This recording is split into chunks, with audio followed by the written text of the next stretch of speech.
Greetings, denizens of the Empire. It's Jabara here. So I'm sure most of you have been noticing my community posts for my live streams lately. I wish I could say that even 1% of you watch, but I'd be lying. Regardless, I am grateful for those of you who do. For those of you who don't, these aren't innately gaming streams. I know that put a lot of you guys off, but the purpose of these is to directly interact with the Empire from Nothing community, and the gaming is more or less just background noise. Basically just a countermeasure to any potential awkward silence, if you will. In the past, I used to do streams on YouTube where we just talked, and it would get kind of awkward. So yeah, it's also 100% free, and you don't even need to make an account at all to watch. Accounts are only needed if you want to chat, but again, it's 100% free, whether you have an account or not. Recently, we've begun playing the Golden Sun trilogy, an amazing turn-based RPG series from my childhood that has given me a nostalgia overload. Additionally, Golden Sun is one of the games that got me into history and indirectly into African history. However, the African themes in the game are few. My inspiration came from wanting to see a game like this, but with more influence and presence from African history. But again, the African themes in this game, or all three of these games, are lacking nevertheless. In any regard, I do think that they are worthy of discussion.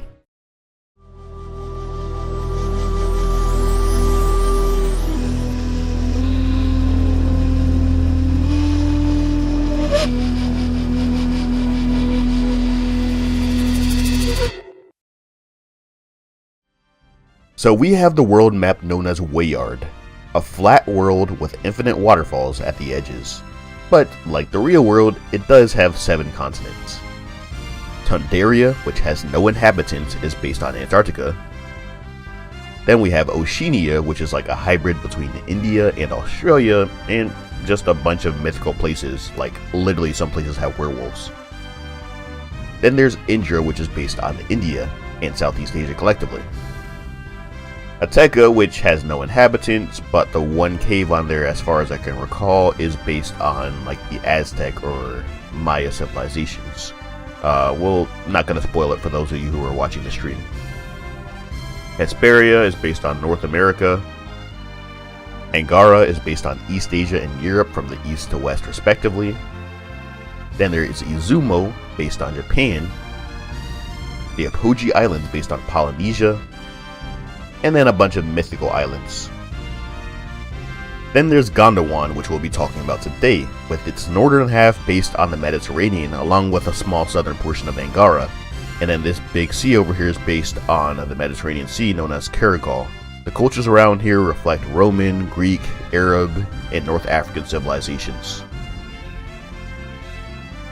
And the Sahara Desert here, which I'm sure you already know what that's based on.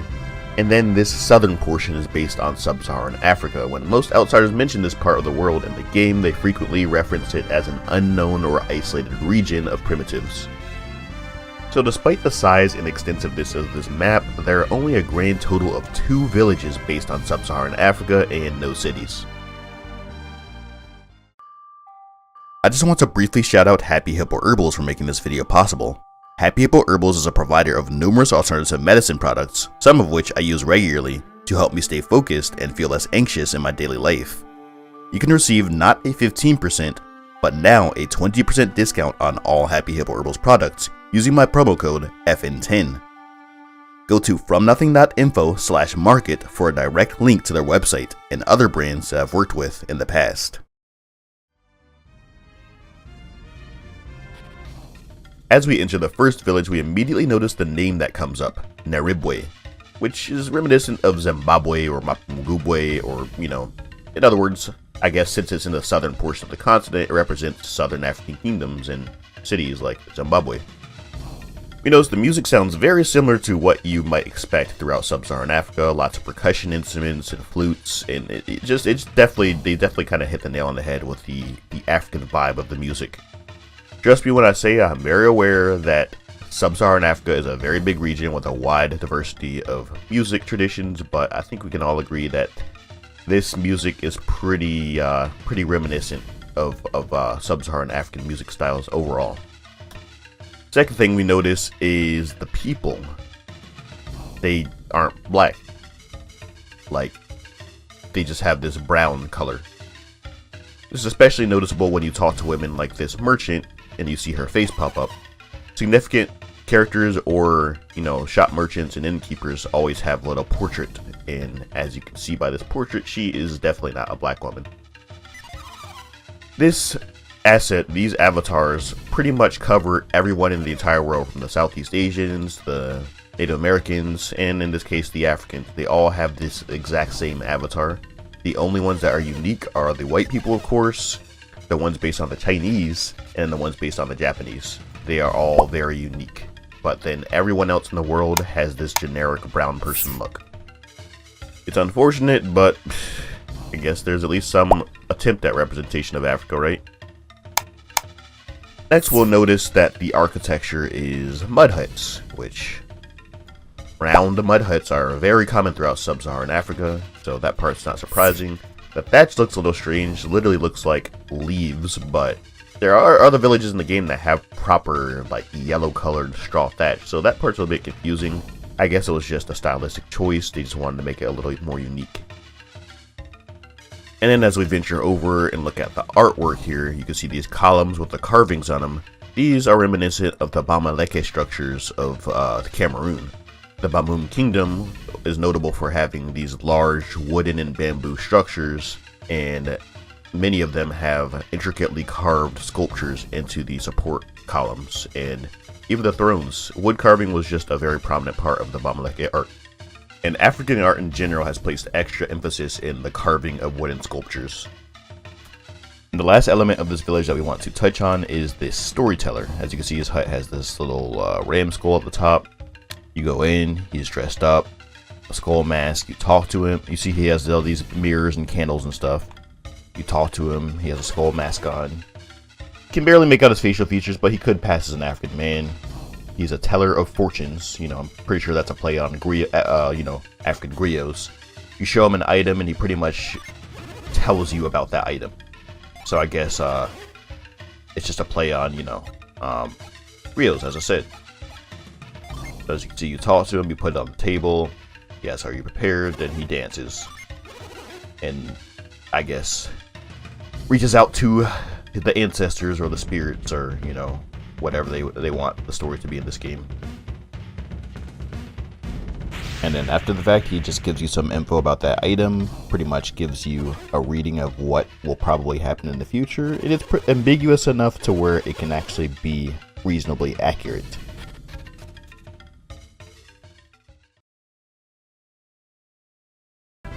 So this next region, I want to point out that earlier in the game we do encounter tribesmen from this next village. As I said, these are the only people in the game who are referred to as tribesmen or barbarians, and they're the only people who just look so markedly primitive. Everyone else in the world looks very non-tribal, if you will, for lack of a better word. These people, they have face paintings, loincloths, feathers in their hair, spears in their hand, just pretty much want them to look like they live in the middle of the jungle, completely isolated from contact. And many of the outsiders will mention them as such. They'll mention them as being people that are very isolated and very rarely interact with the rest of the world. So, just want to point that part out. People in this cave are also, they seem to be conspiring to do something bad when you encounter them. And sure enough, later on in the game, one of the previous cities you visit, they mentioned how Kabambo tribesmen raided and stole a precious orb that you have to later retrieve. And then speaking of Kabambo, I can't really relate that to a specific name of anything. I mean, I wouldn't be surprised if I saw a city in Africa called Kabambo, but like Naribway, how I could draw parallels between Zimbabwe, I couldn't really think of anything that Kabambo would be similar to as far as how it sounds. But anyway, you basically go, the whole reason you pass through Naribway in the first place is because you're heading over to Kabambo to retrieve this stolen black orb. However, the village is closed to all outsiders because there's an initiation ceremony going on for their next witch doctor, which obviously that's a very African thing. Witch doctors are a very African thing, and this initiation ceremony where all visitors or all outsiders are barred from entering parallels the ceremony that was going on in Benin during the Benin massacre, when some British pretty much just ignored the advice that outsiders weren't allowed, went in anyway, and were murdered as a result of it. And that's pretty much what's going on here. You know the village is closed, but you just sneak in anyway. And fortunately, it's a happy ending. You do end up helping out the witch doctor. You do help him in his path to become a witch doctor. And the witch doctor himself is reasonable enough to actually return the stolen black orb to you.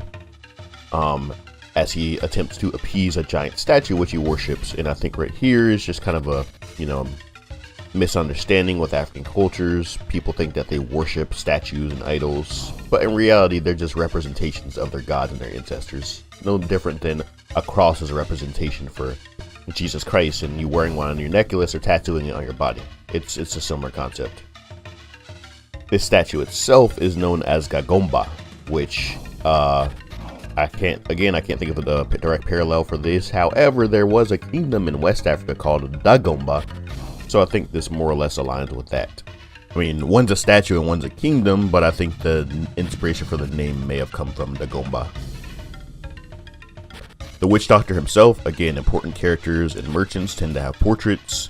This witch doctor himself, you can see in his facial features, he looks African. So I think it's very clear he's supposed to be one. They just didn't take the time or the effort to actually make black NPCs when designing the city. They just kind of, as I said, they used the same generic model that they used for most of the inhabitants of the world, and then they really only took the time and effort to make unique avatars for the people who are Asian or white. Be sure to join in on the discussions and the remainder of this playthrough on my Twitch. I stream every evening. If you enjoyed this review of the African themed villages of Golden Sun Lost Age, please don't forget to like, comment, share, and subscribe. For sources, check out my website, linked below. If you'd like to support future projects, you can do so there as well, or by clicking the join button below, or by becoming a patron. I hope you all enjoyed the video. Thanks for watching as usual, and always remember, we don't come from nothing.